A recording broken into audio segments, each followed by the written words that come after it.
Hi guys, this is Elizabeth Kwan from Homesteading for Health, and I wanted to do a video about making vanilla extract, but I am later going to be talking, for those of you that don't know us, we are a homesteading family. We're homesteading for health.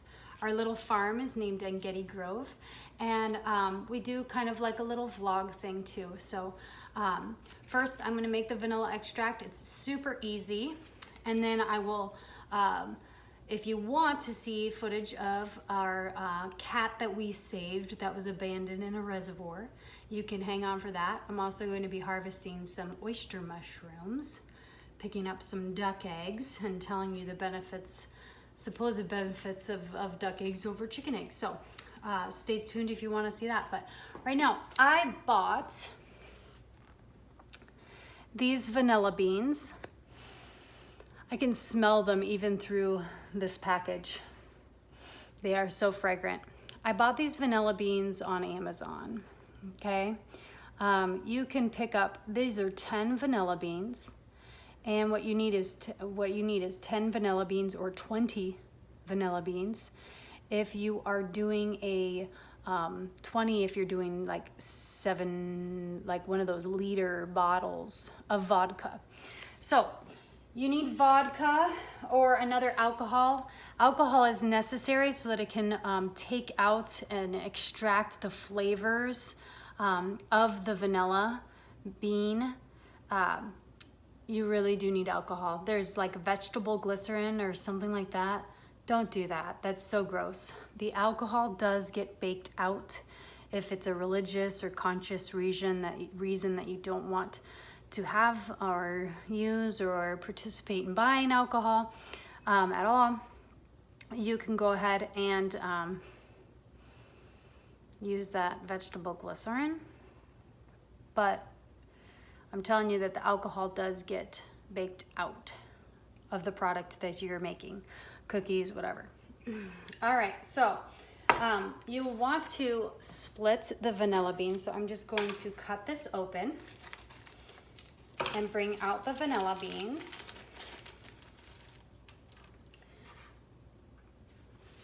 Right here.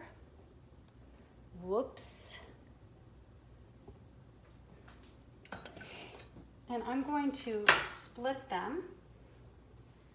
Open up my vodka. My husband took a shot last night. I'm using Grey Goose vodka because I really liked it when I was in my days of drinking bits of that. And it was the smoothest that I had tasted. Other vodkas had kind of like a not so fun flavoring. So you want to split this down the side. This is actually, vanilla comes from an orchid.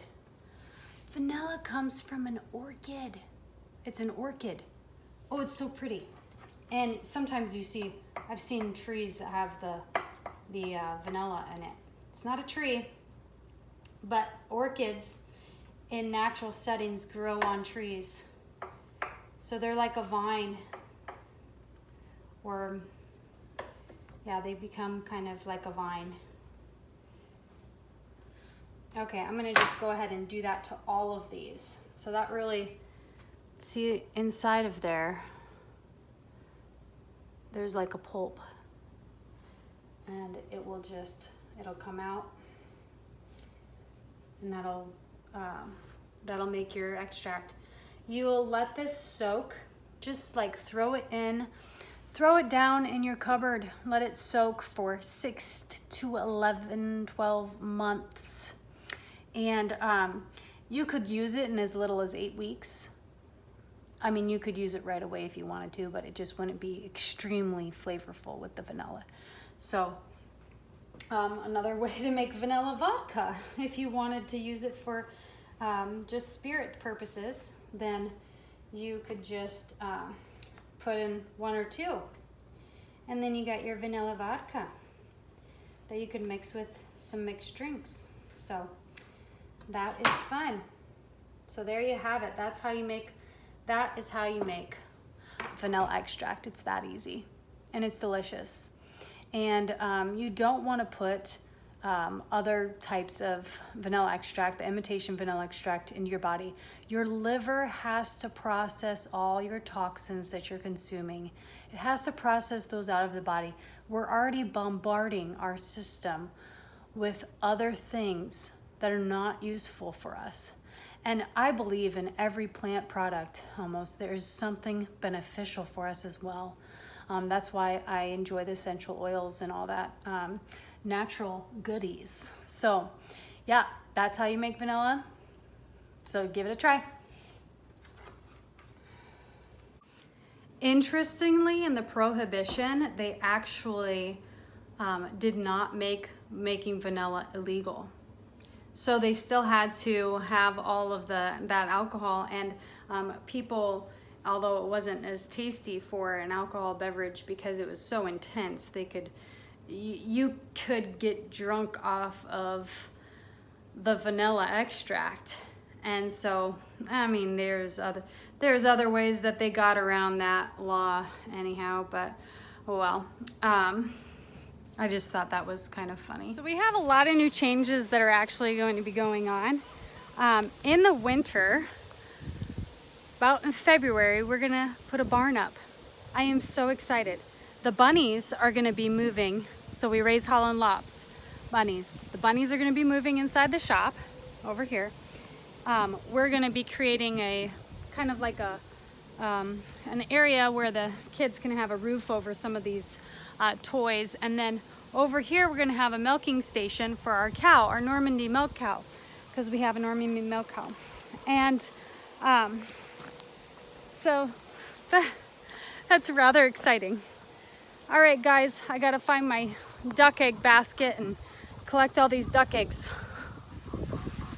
So ducks do randomly lay duck eggs places, but they will lay in nesting boxes if they have a nice nesting box area. Out here, they don't have very many options. I haven't given them options. They could have options. I haven't given them very many options. So they don't. So duck eggs, they are larger than chicken eggs. And yes, that's a dirty egg, isn't it? Ducks really kind of push around their eggs in dirt sometimes, especially when they're ready, like they're gonna nest and hatch. They're really not cleanly with that. And duck eggs have a nice barrier of protection on them, the antimicrobial protection on them that God gave them. I just found a caterpillar. I wonder if the chickens are gonna eat them, or if they'll leave them alone. They might.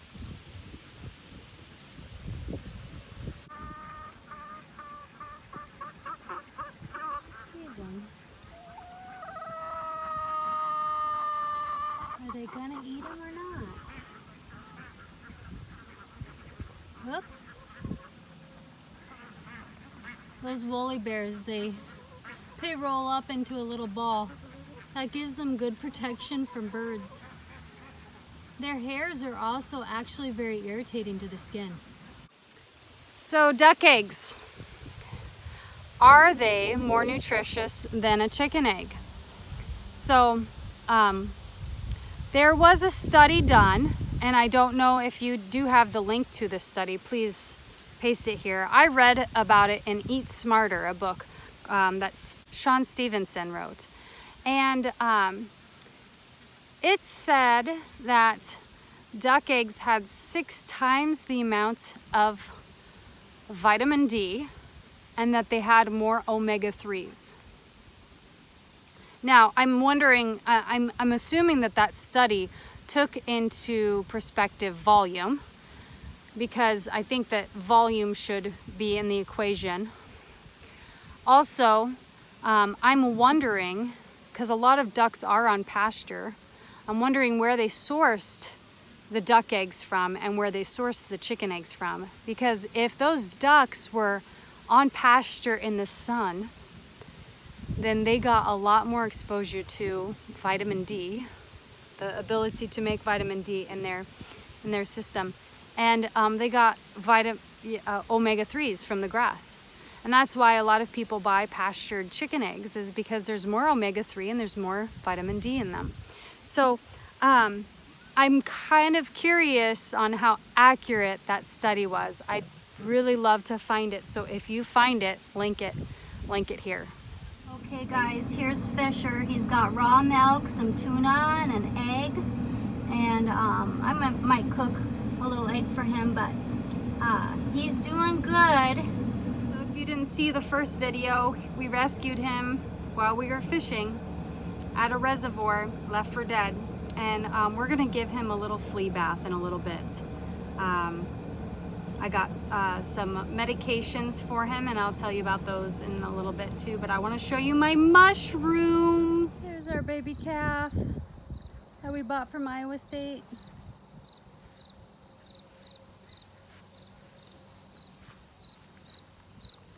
There's some sage.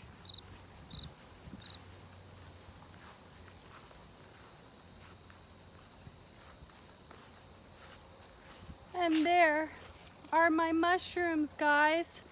This is crazy. I feel like they grew overnight. That is lush. Wowza. Okay, I'm gonna go ahead and cut these off of this log. These are oyster mushrooms, completely edible. Fabulous. This is ridiculously fabulous. Look at all those. And yep, I'm pregnant.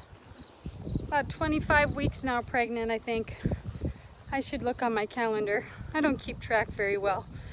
Oh, I need to harvest those raspberries too.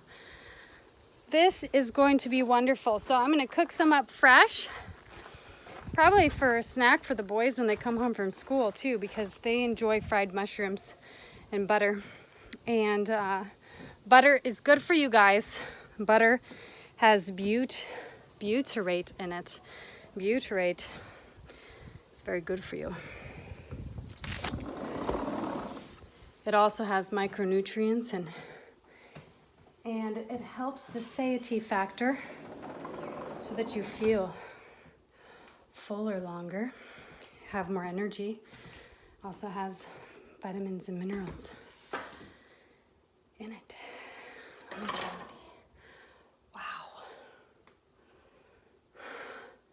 Okay, I think I'm gonna dry some of these mushrooms this time. That's a lot to eat. I'm going to dehydrate some of the oyster mushrooms. This is just a Presto food dehydrator. And I like how compact it is because it can stack up and then you can unstack it, and it's quite compact. So I'm gonna be dehydrating some of these. Some of them we'll eat fresh, and then some of them I think I'll give to my friend Cindy. Wow.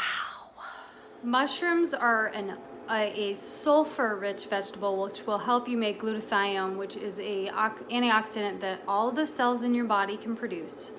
So when you support the sulfur in your body, and with those natural foods, then it's gonna help your body produce glutathione. That can help recycle vitamin C, vitamin E. Yeah, we need those. So, got that going. I'm actually gonna probably move it to downstairs so that it's not in the way. And let's get on with the kitty. So yes, it is true. I almost killed our fantastic little kitty that we rescued. I almost killed him with tea tree oil. I put tea tree oil on him and he started having ataxia. He's also flea ridden. He had tons more fleas. But what we're gonna do is we're gonna start with his head. But I wanna tell you something about Mr. Fisher. Mr. Fisher, he was given a dewormer. You see his abdomen? It's so swollen. That's because of worms. He's got a load of worms. So she gave him some ivermectin, a very known drug now. So she gave him ivermectin, and she gave him some fluid underneath his skin, so it came up like a bubble. And that was to help him a little bit with probably hydration, but mostly probably to flush out those toxins. The tea tree oil was toxic for him. So in a very, very, very small amount, you can give it to him, but I kind of put it on his head. I was trying to do something for the fleas because they were just terrible.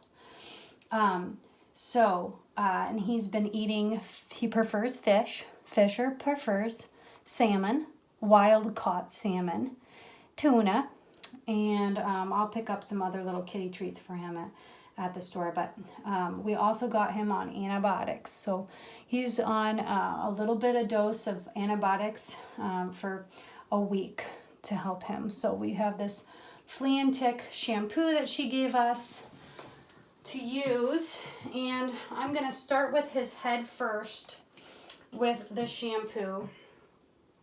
And we don't need a ton of it. He's not gonna like this, so, and this is gonna be kind of difficult to show. Okay, Mr. Fisher. Yep, I'm just gonna get some warm water going. Sorry, buddy. I'm gonna get it on his head first, and the reason why I want to do the head first is because those fleas will try to retreat from the water, and they'll go, if you just start bathing them downwards, they'll just go right up to the face and just kind of hang out there and even possibly survive it.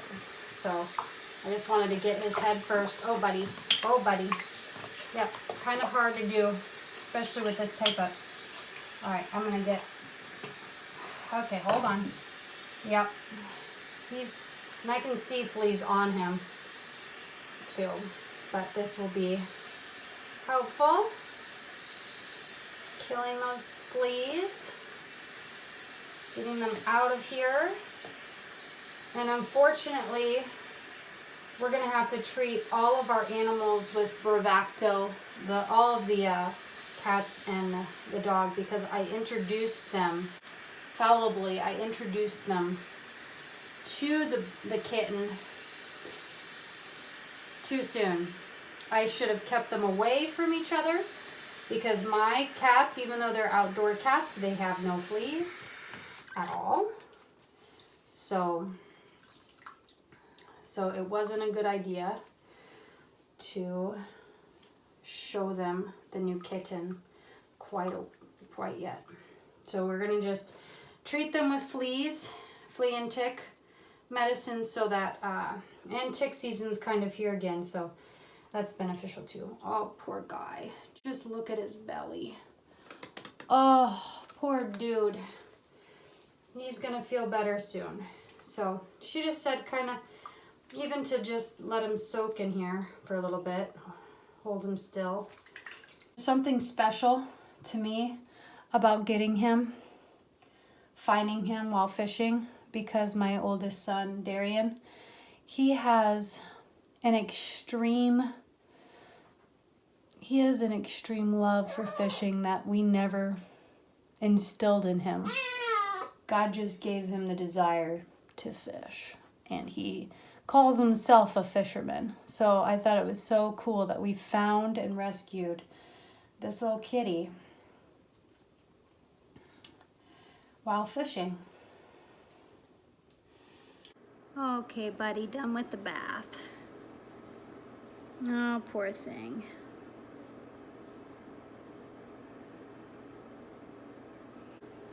I'll let you know how he's coming along. He's hanging in there. Survived me, survived the reservoir. Thanks for watching, guys. Please subscribe if you want to see more of our videos and see more of our progress and our life. Thanks. There, we've got Fisher situated better. Yes, You like Fisher, don't you? You like Fisher. You don't mind Fisher at all. And she, Kalina, is starting to become in heat. So I wonder if we can get her bred. We'll try on Monday. Monday, I think, might be relatively close to when she will take a knot, if you know what I mean.